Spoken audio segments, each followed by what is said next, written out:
You said that half of Donald Trump's supporters are, quote, deplorables, racist, sexist, homophobic, xenophobic, Islamophobic.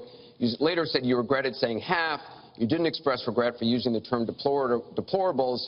To Mr. Carter's question, how can you unite a country if you've written off tens of millions of Americans? Well, within hours, I said that I was sorry about the way I talked about that, because my argument is not with his supporters. It's with him and with the hateful and divisive campaign that he has run, and the inciting of violence at his rallies, and the very brutal kinds of comments about not just women, but all Americans, all kinds of Americans.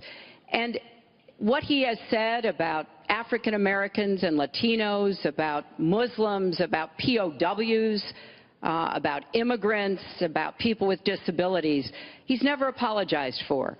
And so I do think that a lot of the tone and tenor that he has said, I'm proud of the campaign that Bernie Sanders and I ran.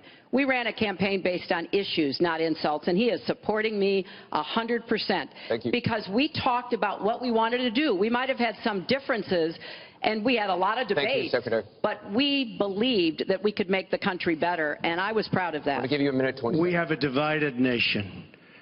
We have a very divided nation. You look at Charlotte, you look at Baltimore, you look at the violence that's taking place in the inner cities, Chicago. You take a look at Washington, D.C. We have an increase in murder within our cities, the biggest in 45 years. We have a divided nation because people like her, and believe me, she has tremendous hate in her heart. And when she said deplorables, she meant it. And when she said irredeemable, they're irredeemable. You didn't mention that. But when she said they're irredeemable, to me that might have been even worse. She said some of them are irredeemable. She's got tremendous hatred. And this country cannot take another 4 years of Barack Obama, and that's what you're getting with her.